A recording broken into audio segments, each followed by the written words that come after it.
नमस्ते दोस्तों। बीते कुछ दिनों में आपको पता ही है कि महाराष्ट्र में एक भाषा को लेके विवाद चला हुआ है और नियमित रूप से आप देखेंगे ऐसी खबरें आती ही रहती हैं अन्य राज्यों में भी, जहां भाषा को लेके लोगों में मतभेद पैदा हो गए, झगड़ा हो गया। आम तौर पे जो क्षेत्रीय दल हैं वो इसको मुद्दा बना के लोगों को आपस में लड़वाते हैं अपनी राजनीति चमकाने के लिए, अपने वोटों के लिए, है ना। तो इस वीडियो में, बहुत छोटी सी वीडियो, इसमें हम बात करेंगे, समझेंगे एक भाषा के मतलब को, उसकी इम्पोर्टेंस को। और अगर आप भी ऐसे इंसान हो जो दूसरे की भाषा के प्रति नफरत रखते हो तो प्लीज़ आप इस वीडियो को ज़रूर देखिएगा। इसकी वीडियो देखने के बाद आप काफ़ी सुकून महसूस करेंगे। देखिए, भाषा की पहले परिभाषा समझिए। भाषा की परिभाषा क्या है?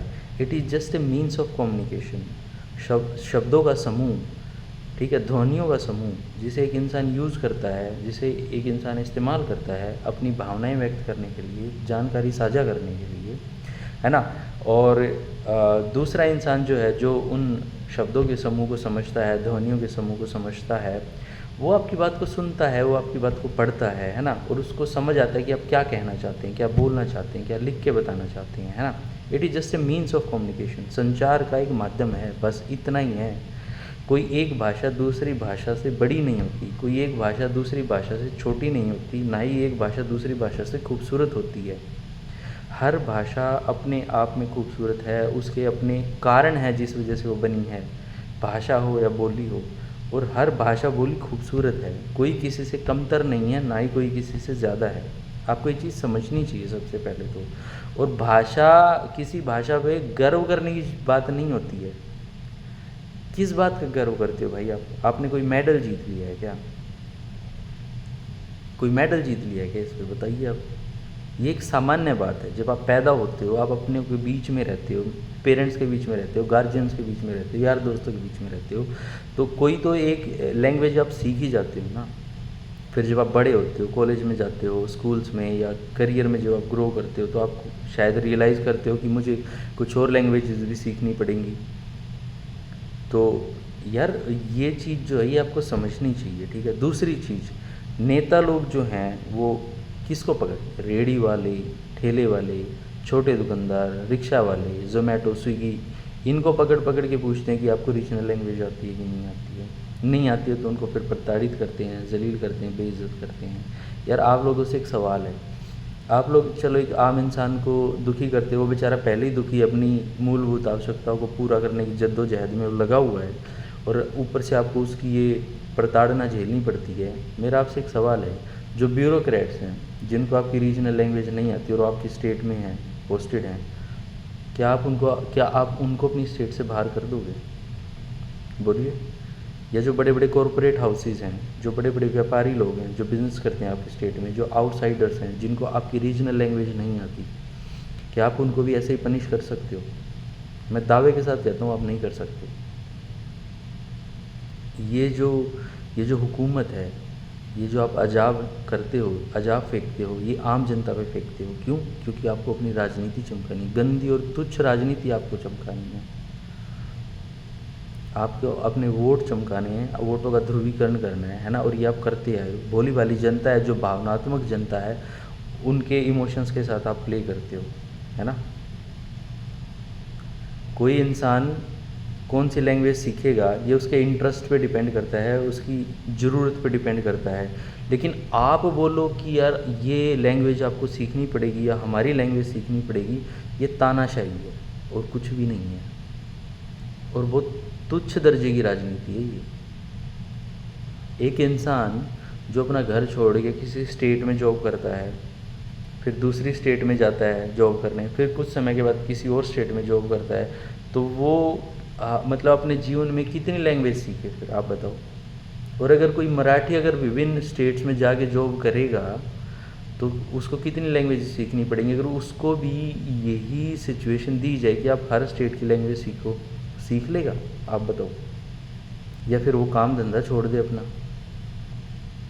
आप जो स्टेट की ये जो क्षेत्रीय दल हैं, मेरा एक क्वेश्चन है आप सभी लोगों से, आप यार इन लोगों को फिर रोज़गार दे दो ना। समझ रहे हो? आप इन लोगों को रोज़गार दे दो, ताकि ये लोग बाहर ना जाएं और सब लोग क्षेत्रीय भाषा सीख लेंगे, उसी में ये सब बात करेंगे। क्या ज़रूरत है हमें हिंदी और इंग्लिश सीखने की या कोई और लैंग्वेज सीखने की। जब आप लोग नौकरी करते हो किसी कंपनी में, किसी दफ्तर में, तो आप वहाँ जाके ये नहीं बोल सकते हो कि मैं तो सिर्फ इसी भाषा में काम करूँगा क्योंकि मुझे यही भाषा आती है या यही मुझे सीखनी है। आपको वो मीन्स ऑफ कम्युनिकेशन सीखना ही पड़ेगा जिस मीन्स ऑफ कम्युनिकेशन में व्यवसाय चलता है। और ये कड़वा है मगर सच है, अंतर्राष्ट्रीय स्तर पे इंग्लिश बोली जाती है और आपको आनी चाहिए। अगर आप ये बात सुन के ऑफेंड होते हो तो ये आपकी प्रॉब्लम है, लेकिन ये कड़वा सच है, आपको अंतर्राष्ट्रीय स्तर की भाषा जो इंग्लिश है वो आनी चाहिए क्योंकि सारे बिजनेसेस जो हैं अक्रॉस द ग्लोब वो इंग्लिश में ही होते हैं। वो हमारी हिंदी भाषा में या किसी स्टेट के क्षेत्रीय दल की भाषा में नहीं होते हैं। English is an international language. ये जो नेता लोग आपको भड़का रहे हैं ना भोली भाली जनता को, इनके खुद के बच्चे इंग्लिश बोलते हैं, इनके खुद के बच्चे हिंदी बोलते हैं, विदेशों में पढ़ते हैं। वो जो विदेशों में पढ़ाई करते हैं क्या वो अपनी स्टेट की भाषा में करते हैं? बताइए। तो आप लोग क्यों पागल बनते हो यार इनकी बातों में आके। और आप एक चीज़ ध्यान रखिए, आप लोग ये प्रताड़ित इसलिए करते हैं क्योंकि आप लोगों में ना यूनिटी नहीं है इन चीज़ों को लेके। आप लोगों में यूनिटी नहीं है इसलिए आप लोग भड़का देते हैं।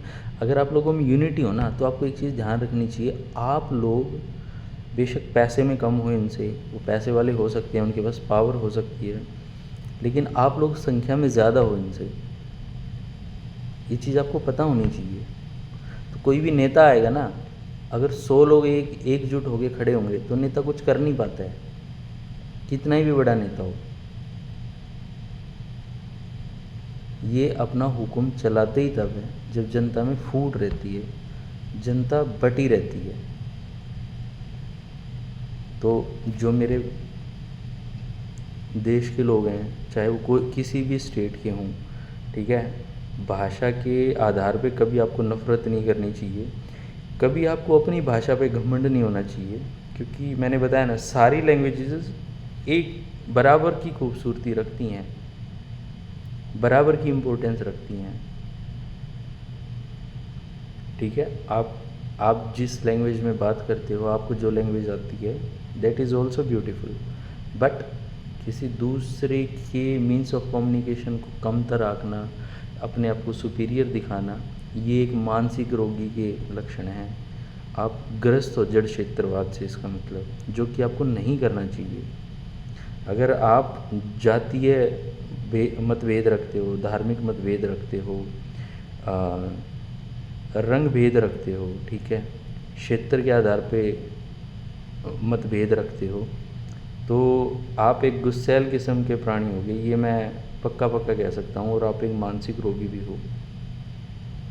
अगर आप इन चीज़ों से बाहर आ जाओगे तो जीवन थोड़ा सुकून से जियोगे। वैज्ञानिक विचारधारा ही है जो लॉन्ग लास्टिंग है, जो आगे तक चलती है। संसार जो है तर्क वितर्क पे और वैज्ञानिक और भौतिक आधार पे चलता है, भावनात्मक आधार पे नहीं चलता है। नेता आप लोगों को बांटते हैं तो आपको बंटना नहीं है, ठीक है। Thank you.